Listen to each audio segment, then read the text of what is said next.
Hi all, my name is Trishant and you're watching TripsFinder Elementary Way to Find. So welcome back to my channel. आज की इस video में हम बात करेंगे टेलविंड के बारे में कि एक टेलविंड को हम कैसे अपने व्यू प्रोजेक्ट में ऐड कर सकते हैं या फिर कैसे इंस्टॉल कर सकते हैं। ठीक है। सो जो टेलविंड होता है ना, वो एक CSS लाइब्रेरी होती है। ठीक है, जो हमें प्री डिफाइंड क्लासेस प्रोवाइड कराता है। सपोज आपको जो CSS होता है ना, वो खुद से मैनुअली नहीं लिखना पड़ता, आपको सिर्फ उसकी कोई भी क्लास इंपोर्ट करनी होती है और आपके में वो CSS वर्क करने लग जाता है। सपोज आपको कुछ भी पैडिंग लगानी है, सपोज पैडिंग मार्जिन कुछ भी, तो आपको पैडिंग लगानी है ना, तो कुछ भी लगानी है तो आप उसे ऐसा लगाते हैं P2 P3, तो मतलब वो ऑटोमेटिक कुछ ले लेगा कि REM ले लेगा, 1 REM 2 REM ऐसा कुछ भी। तो कुछ प्री डिफाइंड क्लासेस होती है, हमें वो यूज़ करनी होती है। ठीक है। सो चलिए स्टार्ट करते हैं। इस वीडियो में हम करने क्या वाले हैं कि मैं एक सिंपल सा एक व्यू का प्रोजेक्ट बनाऊंगा। ठीक है। और उसमें ना हम फिर बिल्कुल फ्रेश प्रोजेक्ट में ही टेलविंड को ऐड करेंगे और एक दो क्लासेस अप्लाई करके देखेंगे कि वो वर्क कर रही हैं या नहीं कर रही हैं। ठीक है। सो चलिए स्टार्ट करते हैं। फर्स्ट क्या हम प्रोजेक्ट क्रिएट करने वाले हैं। ओके। सो व्यू में प्रोजेक्ट क्रिएट करने की कमांड आपको पता है, व्यू क्रिएट, और हम यहाँ पे अपने प्रोजेक्ट का नाम लेंगे। तो अभी हम ले लेते हैं टेलविंड व्यू। ओके। और डिफ़ॉल्ट फीचर्स के साथ ही जाएंगे मैनुअली, व्यू 3 हम यूज़ करेंगे क्योंकि लेटेस्ट अभी व्यू 3 ही है। Okay, view 3। एंड देन ये इंस्टॉल होना हमारा स्टार्ट हो गया है। तो ये बहुत ही मतलब क्विक वन होने वाला है, एक छोटा सा हमारा ये ट्यूटोरियल होने वाला है। ठीक है। तो चलिए इतने हम थोड़ा टेलविंड को एक्सप्लोर कर लेते हैं कि वो एक्चुअली में होती क्या है।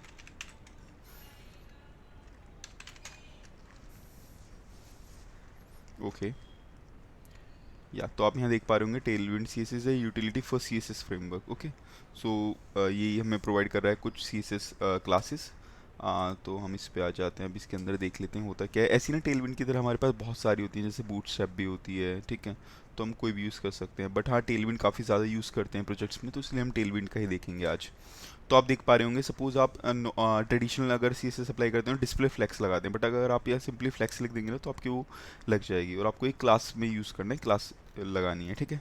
और सपोज आपको कुछ भी CSS चाहिए होता है ना, तो आप यहाँ पे सर्च करके डायरेक्टली उसे कर सकते हैं। ठीक है। जैसे अभी मुझे अलाइन की प्रॉपर्टी चाहिए कोई भी। ठीक है। तो ये हमें यहाँ से अलाइन की प्रॉपर्टी दे देगा।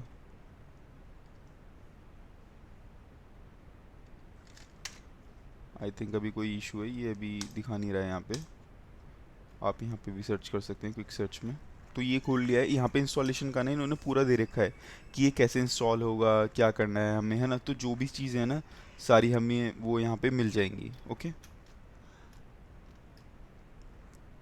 सो देखते हैं। ओके, हमारा प्रोजेक्ट हो गया है क्रिएट। तो अभी हम ऐसा करते हैं, इसको हम ओपन कर लेते हैं अपने स्टूडियो कोड में, एंड हम इसको सिंपली रन कर लेते हैं एक बार। और रन करने की कमांड होती है हमारी npm run serve। ये मैंने किया। ओके, हो गई। अभी हम इसको यहाँ पे ओपन कर लेते हैं अपना। ठीक है, हमारा प्रोजेक्ट ओपन हो गया सिंपली। अब इस पे जो बाय डिफ़ॉल्ट CSS है वो लगा हुआ है। ठीक है। अब हम इसमें अपना टेलविंड इंस्टॉल करने वाले हैं।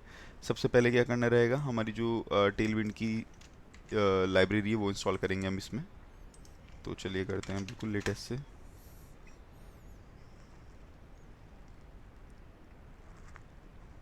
ओके, ये इंस्टॉल हो रही है।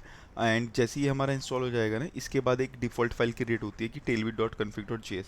तो उसके लिए हम सीधे ये npx tailwind css init कर सकते हैं, तो वो डायरेक्टली आपके में इंस्टॉल हो जाएगी। ठीक है। और उसमें कुछ कॉन्फ़िगरेशंस होंगी, वो हमें ऐड करनी रहेंगी कि भाई सपोज़ हमें जैसे कहाँ पे ऐड करनी है, HTML में या जावास्क्रिप्ट में, जहाँ पे भी आपको ऐड करना है चीज़ कंटेंट, मतलब तो हम वहाँ पे ये सब कर सकते हैं। ठीक है। तो इस तरीके से हमारी वर्क करेंगी, और उसके बाद हम एक CSS फाइल बनाएंगे कोई भी, उसमें जो टेलविंड के बेस कंपोनेंट्स यूटिलिटीज़ हैं वो इंपोर्ट कराएंगे, और फिर हम डायरेक्टली इसको यूज़ कर पाएंगे। बस हमें फिर इस अपनी मेन फाइल में ना ऐड करना रहेगा। ओके। ये ना ये इनकी ग्लोबली है कि ये ग्लोबली अगर आपको इंस्टॉल करना है तो ऐसे। ठीक है। अगर आपको व्यू का इंस्टॉल करना है ना, तो व्यू के लिए भी इन्होंने डायरेक्टली दे रखा है। तो आप टेलविंड व्यू डालेंगे ना, तो यहाँ पे आपको मिल जाएगा। ओके। तो इसमें ना इन्होंने तीन चीज़ यूज़ करते हैं, टेलविंड, पोस्ट CSS और ऑटो प्रीफिक्सर। तो हम ऐसा करते हैं, तीनों ही इंस्टॉल करेंगे अब हम। एक तो हमारा ऑलरेडी हो गया है इंस्टॉल, बट कोई नहीं। हम टेलविंड को हटा के ये दोनों तीनों इंस्टॉल कर देते हैं। ऑलरेडी टेलविंड हुआ पड़ा है, कोई इशू नहीं आएगा इससे। तो इतने ये होता है ना, ओके, तो चलो क्विक वन हो गया। ओके, हमारा हो गया इंस्टॉल, ठीक है। तो आप पैकेज फाइल में देख पाएंगे कि हमारे लेटेस्ट इंस्टॉल हुआ होगा, ऑटो प्रीफिक्सर हो गया है, पोस्ट सीएसएस हो गया एंड टेलविंड, तीनों चीज़ें हमारी इंस्टॉल हो गई है, ठीक है, कोई इशू नहीं है। अभी हम क्या करेंगे, अभी हम जो इनकी कॉन्फ़िगरेशन फाइल है, दो कॉन्फ़िगरेशन फाइल बनेंगी अब हमारी, एक टेलविंड की और एक पोस्ट सीएसएस की, दोनों को हमारी ऑटोमेटिक क्रिएट हो जाएंगी यहाँ पे। ओके, हो गई हमारी ऑटोमेटिक क्रिएट, ये रहा टेलविंड और पोस्ट सीएसएस। ओके, हो गई, कोई इशू नहीं आया इसमें भी। अभी हमें क्या करना पड़ेगा, जो हमारी टेलविंड फाइल है ना उसको रिप्लेस करना पड़ेगा। ओके, तो यहाँ से मैं पूरा कोड कॉपी कर लेता हूँ, जाता हूँ यहाँ पे और टेलविंड को ना, ये इसमें एक्चुअली हुआ क्या है, कंटेंट में हमारी index dot H T M L, source dot J S, ये सब ऐड हुआ है। ओके, तो ये मैंने सेव कर दिया, इतना भी हमारा हो गया है। अभी अभी हम एक index dot C S S file बनाएंगे अपने सोर्स फोल्डर में और उसमें ये ऐड करेंगे। सो मैं आया यहाँ पे, गया index dot C S S, मैंने यहाँ क्रिएट की और यहाँ पे सेव कर दिया। अब जो ये हमारी फाइल इंस्टॉल हुई है ना, अब हम क्या करने वाले हैं, इसे सिंपली ना इंपोर्ट कराने वाले हैं अपनी मेन फाइल में, जिससे कि ये वर्क करे फिर हमारा। ओके, ये मैंने किया सेव। सो लास्ट इतना ही था, इसके अलावा और कुछ भी नहीं था, ठीक है। अभी मैं अपने प्रोजेक्ट में जाता हूँ। ओके, तो आप यहाँ देख पा रहे होंगे कि जो मेरा पुराना सी एस एस था ना सारा, वो यहाँ से हट गया है, अब कुछ भी नहीं है यहाँ पे पुराना सी एस एस, ये हमारा फ्रेश है ना, मेरे यहाँ H1 काम करेगा ना H2 काम करेगा, जितनी भी हेडिंग्स वगैरह है ना अभी वो मेरी सब जा चुकी हैं। अब क्या हम ये अपना फ्रेश से सी एस एस लगाएंगे, अगर आपको बाय डिफ़ॉल्ट H1 का कुछ देना है तो आप वो दे सकते हैं, H2 का कुछ बाय डिफ़ॉल्ट देना है तो आप दे सकते हैं, ठीक है। तो ये ऐसे वर्क करता है। अब हमारा टेलविंड तो सक्सेसफुल इंस्टॉल हो गया, अब हम चेक करते हैं कि हुआ है भी या नहीं अभी, ठीक है। तो हम किसी पे भी कुछ भी सी एस एस अभी लगा लेते हैं। तो सपोज़ आप देख रहे होंगे ये इमेज है। ओके, तो हम इस इमेज पे कुछ पहले मैं यहाँ से लगाने का ट्राई करता हूँ कि भाई देखते हैं उसमें मुझे सेंटर में लानी है, नहीं आया इससे। ओके, इससे भी नहीं आया।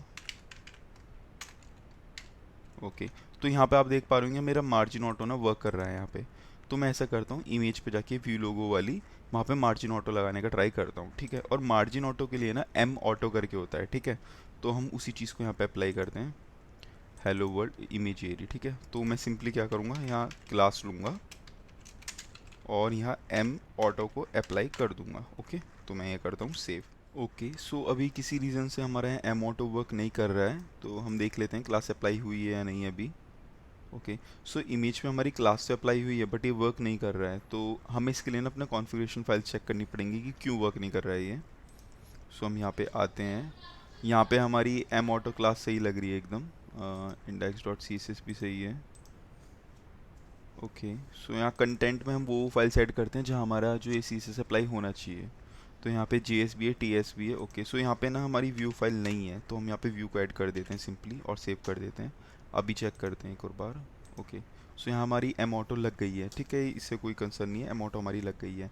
अभी ना जैसे मेरी यहाँ एम ऑटो लगी पड़ी है, अभी ना हम यहाँ और कुछ लगाते हैं। अभी ना हम सपोज ऐसा करते हैं, पैडिंग का एक बार ट्राई करते हैं कि अगर हम यहाँ अपनी पैडिंग लगाएंगे तो कैसा लगेगी।